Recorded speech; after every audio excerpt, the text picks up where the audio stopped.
आप इसको, ये हमारे राज्य के लिए दुर्भाग्यपूर्ण है कि शिक्षा को चौपट करने का सबसे बड़ा आधार क्या बना? नियोजन नीति और लोकल बॉडी से बहाली। विगत 18-20 वर्षों में, मान लिया 2 साल का कार्यकाल का कोई मतलब नहीं है, जिस ढंग से शिक्षक बहाली की गई, तो जिसने भी माइंड दिया हो कि 30,000 के बदले 4,000 में आपका शिक्षक का काम चल जाएगा, अब समझिए कि जहाँ शिक्षा के ज़रूरत को लोग इस कदर ले जाएगा नीचे कि एक 4th ग्रेड एम्प्लॉय से भी कम जिसको वेतन मिलता हो, क्या आपको लगता है कि ऐसी सियासत को चलाने वाले लोग शिक्षा के प्रति गंभीर हैं? तो जो एनडीए शासन का 15 या 18-20 वर्ष रहा, ये नियोजन नीति ला करके शिक्षा को पूरी तरह से नष्ट नाबूद करने का सूत्र दे दिया, चाहे जिसने भी दिया। और मैं तो इसको ये मानता हूँ कि ये संघी साजिश का ही प्रतिफल है, क्योंकि जो संघ की पढ़ाई है जिस पर एनडीए या बीजेपी काम करती है, उसकी पहली पढ़ाई है कि आम आदमी से शिक्षा खत्म करना है। अब बंच ऑफ थॉट देख लीजिए, मनु संहिता को भी देख लीजिए कि आम आदमी से शिक्षा खत्म करनी है, संपत्ति खत्म करनी है। तो शिक्षा संपत्ति, जब शिक्षा खत्म हो जाएगी तो संपत्ति का रास्ता भी बंद होगा, समाज को नशे में ले जाएंगे। इस दौर में जो नशा बढ़ा है, आप न समझिए कि आ गया।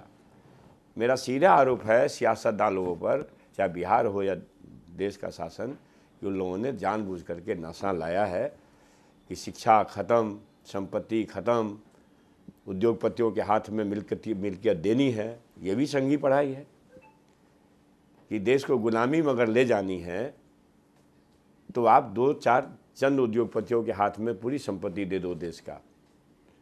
तो अधिनायकवाद लाना है, एरिस्टोक्रेसी लानी है, तो उसको सबसे पहले शिक्षा को मारनी है। सेकंड में शिक्षा मरेगी तो संपत्ति भी मरेगा। महंगाई थोपनी है तो आम आदमी जब ताहिमाम होगा तो सियासत के खिलाफ बोलने की हिम्मत नहीं जुटा पाएगा या उसकी कुवत नहीं रह पाएगी। बिहार में करीब सर, तो मेरा ये कहना है कि ये संघी साजिश का नतीजा है कि बिहार के शिक्षा विभाग को रुंड कर दिया गया, नष्ट नाबूद कर दिया गया।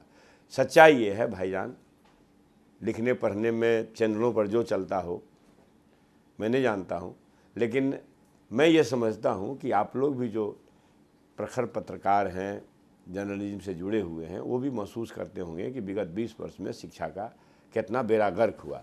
अब जिस राज्य के डिप्टी सीएम, हे भगवान, अब भगवान उन लोगों को सम्मति दे। अब उनको ये नहीं पता है कि TR1 में पेपर लीक हुआ। आज के हाउस में देख लीजिए, आदरणीय प्रिय सम्राट चौधरी जी, पेपर TR3 का लीक हुआ और उसके चलते एग्जाम परीक्षा रद्द हुई। अब ये भी उनको पता नहीं है, तो भगवान भरोसे है, राजपाट चल रहा है। सर, बिहार में करीब 5 लाख से अधिक जो छात्र हैं वो देश के दूसरे राज्य में पढ़ने के लिए जाते हैं। करीब 27,000 बच्चे जो हैं वो विदेश में पढ़ते हैं। तो ये स्थिति क्यों है? अब देखिए, तो जब आपकी शिक्षा चौपट हो गई, पेरेंट का कॉन्फिडेंस लूज कर गया कि हमारे यहाँ शिक्षा अच्छी नहीं हो सकती है। क्या है, आप जो रिजल्ट दिया जा रहा है, आपको क्या लगता है जो मैट्रिक बोर्ड का, इंटर बोर्ड का और जो निजी एजेंसियों से कॉपी जांच कराई जाती है, मजाक है?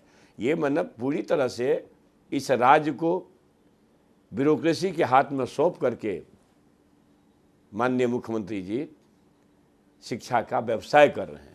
सीधा मेरा आरोप है, और इसी का प्रतिफल है कि हमारे यहाँ के बच्चे, भाई पेरेंट पहले संतुष्ट होगा ना कि हमारे यहाँ पढ़ाई अच्छी हो रही। आप समझिए कि हमको बीपीएससी लाने के लिए कितनी मशक्क़त करनी पड़ी, कि हमको 6 महीना लगा। और हमारे नेता जो युवा आदर्श हैं बेरोजगारों की, इस देश में हमको लगता है बेरोजगारों के लिए उतना चिंता करने वाला, उतना बड़ा हितैषी कोई है भी नहीं, जिसने देश को ये बता दिया कि बेरोजगारी एक समस्या है और इसको दूर करने के हमारे पास उपाय है। और वो उस व्यक्ति की चिंता समझिए कि जब मैं मंत्री था तो हमको कितना प्रेशर रहता होगा कि भाई हम ठीक है, मुख्यमंत्री वो थे तो 18 साल से तो वही थे, क्यों नहीं खेल नीति आया, क्यों नहीं उद्योग नीति आया, क्यों नहीं पर्यटन नीति आया, क्यों नहीं ये मांस बहाली हुई। भाई मुख्यमंत्री जी तो बोल चुके हैं कई अवसर पर कि पैसा कहाँ से लाएगा, बहाली कहाँ से आएगी, असंभव तक बोले। अब तो सब असंभव हो रहा है। ते हमारे नेता रास्ता दिखा दिए 200 यूनिट बिजली का तो सवा कर दिए। भाई 18 साल में क्यों कर देते ना। हमारे नेता रास्ता दिखा दिए सामाजिक सुरक्षा पेंशन का 1500 तो अब 1100 तक गए। भाई देखिए तो सही, ये राज्य और देश की आवाम इस बात को समझ रही है। और आप समझिए कि 200 यूनिट बिजली के बदला सवा कर ही दिए आप, सामाजिक सुरक्षा पेंशन को बढ़ा ही दिए।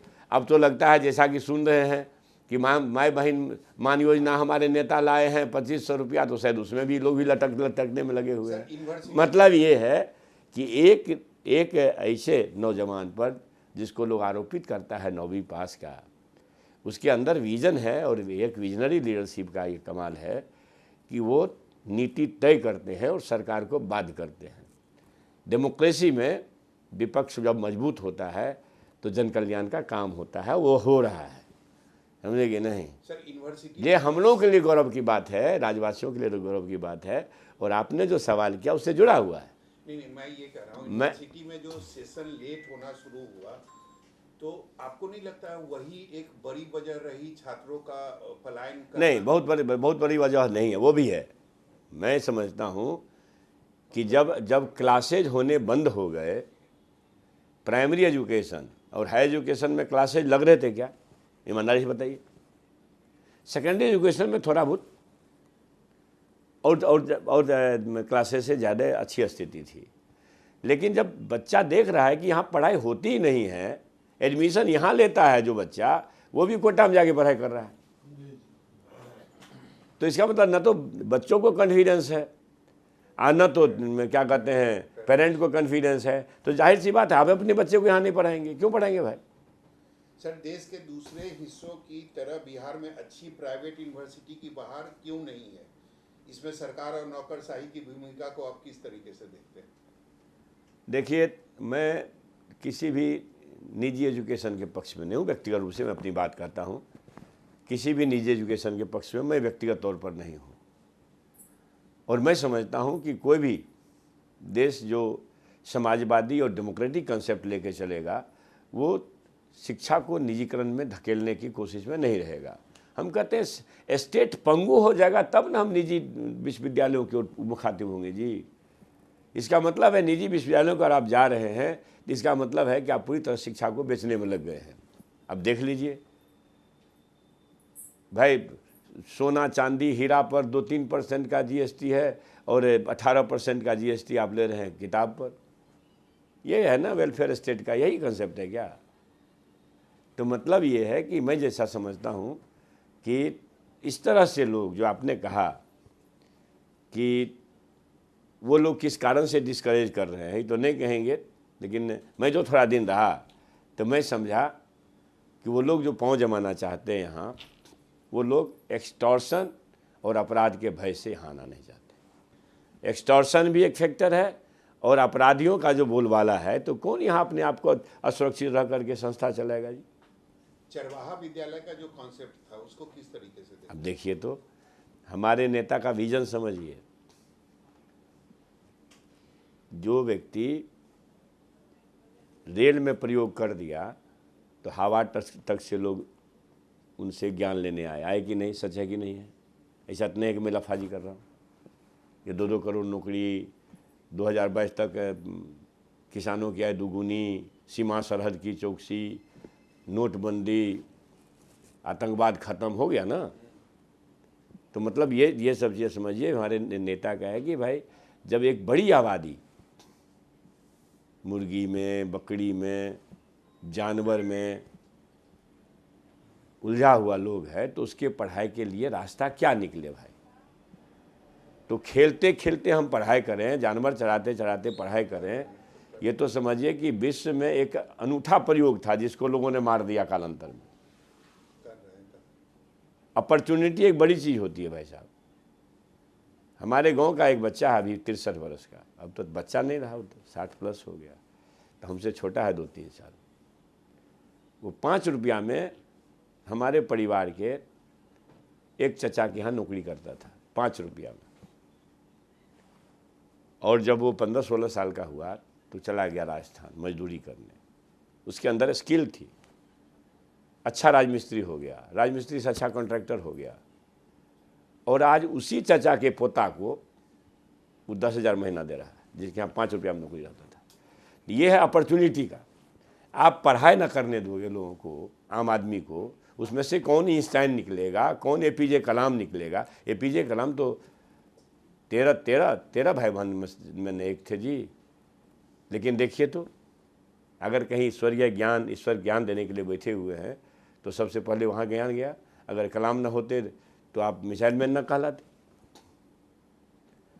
तो आप मास लोगों को अपॉर्चुनिटी देने का क्या आपके पास अभी तक माने स्कोप है? 18-20 साल से नीतीश बाबू हैं, क्या ऐसे डाउन ट्रोडन को पढ़ाने के लिए कोई विशेष योजना चलाए हो?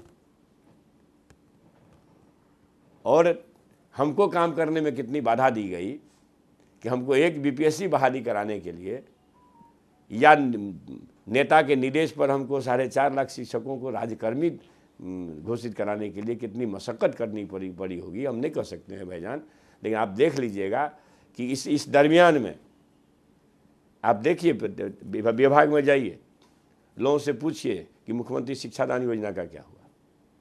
मैं चाह रहा था कि जब तक बहाली नहीं हो, सफिशिएंट टीचर हमारे पास नहीं हो, मुख्यमंत्री शिक्षादान योजना आएगा। ठीक है, ये गोपनीय है मामला, लेकिन जब बात चलेगी तो बोलना होगा ना।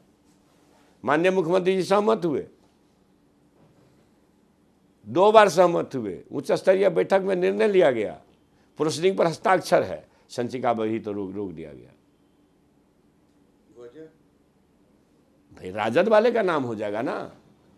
तो जो राजकाज चलाने में राजद वाला, जदयू वाला देखेगा, बीजेपी वाला, तो शिक्षा का बंटाधार होना है कि नहीं होना है? एक नीति पर और हम लोग काम कर रहे थे, क्योंकि हमारी नेता की चिंता थी कि किसी प्रकार से जिला स्तर पर एक बोर्डिंग स्कूल खुले। हम पॉलिसी ले गए, और आपको मैं बताता हूं, ऐसा कोई मंत्री देखें, कोई मंत्री कि अपने मुख्यमंत्री से 1 महीना तक न मिला हो? खोज लीजिएगा, मैं समझता हूं कोई नहीं मिलेगा। वाही चंद्रशेखर, मैं 1 महीना तक गया नहीं, क्योंकि मेरी चिंता थी, मैं शिक्षक हूं ना, मेरी चिंता थी कि शिक्षा व्यवस्था को कैसे दुरुस्त कर। देखिए रोआ खड़ा हो गया, नींद नहीं आती थी रात भर, चूंकि शिक्षा के दुर्गति को 18-20 साल से देख रहे थे सामने। 1 महीना तक मैं होमवर्क किया, कई आईएएस संगठन से इंटरेक्शन किया, कितना प्राइवेट टीचर एसोसिएशन से इंटरेक्शन किया, कितना क्या कहते हैं ये जो गवर्नमेंट एम्प्लॉयज टीचर्स एसोसिएशन है उनसे इंटरेक्शन किया, कम से कम 2-4 दर्जन से करके। और जो फाइंडिंग्स आया कि सिमुलतला मॉडल का स्कूल हर जिला में हो। सर्वे शुरू हो गया भाई साहब, पत्र है, पत्रांक दिनांक मैं बता दूंगा। सर्वे शुरू हो गया, 10 जिला में सर्वे भी शुरू हो गया। मैंने 10 जिला में, संभवतः 8 जिला में कंप्लीट भी हो गया। और उसके बाद राजद वाले का नाम हो जाएगा, तेजस्वी जी का नाम हो जाएगा। उसको हमको लगता है आज तक बिना किसी सरकार के आदेश के पाठक जी ने उस क्रिया, जब पाठक जी का भी हस्ताक्षर है प्रोसीडिंग पर,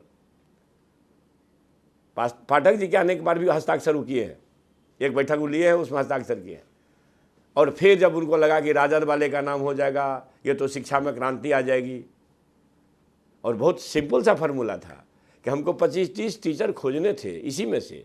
ऐसा नहीं है कि नियोजित टीचर सारे गड़बड़ हैं, वो तो स्टेट ने लड़ाते लड़ाते अच्छे शिक्षक को भी नेता बना दिया। जो आदमी स्ट्रगल कर रहा है अपने वेतन के लिए, अपने लाइफ सिक्योरिटी के लिए, अपने सर्विस कंडीशन के लिए, उसको आप शिक्षक रहने दिए क्या? आप उसको शिक्षक नहीं रहने दिए। तो बहुत अच्छे अच्छे टीचर भी हैं उसमें, बेशक संख्या कम ज़्यादा हो सकती है, लेकिन हमको 25-30 टीचर ही डिप्टेशन पर लाना था। क्या 25-30 टीचर हमको जिला में अच्छा नहीं मिलता क्या बड़ी स्कूल के लिए? और जो इंफ्रास्ट्रक्चर था उसका, ये हम क्या कहते हैं, जो इंफ्रास्ट्रक्चर था उसका, जो हमारे पहले से 5-10 एकड़ वाले ढेर सारे स्कूल हैं जिला में, एक आध स्कूल तो कहीं मिल जाएंगे, हैं भी। और उसी स्कूल को हमको मॉडल बनाना था और मुश्किल से 150 करोड़ का असिस्टेंसी देना था। 250-300 बच्चे बोर्डिंग स्कूल में अच्छा से पढ़ने लगते।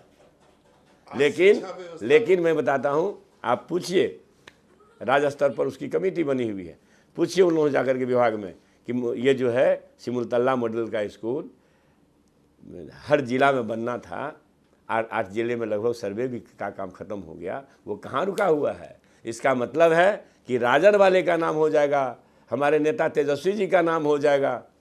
एक बात तो हमारे नेता बोले हैं कि जो भी महकमा मिला है, मेरा दावा, मैं असेंबली में कहा हूँ, आपके सामने कहता हूँ कि सबसे पहले जांच हो शिक्षा विभाग का, मेरे टेन्योर का जांच हो।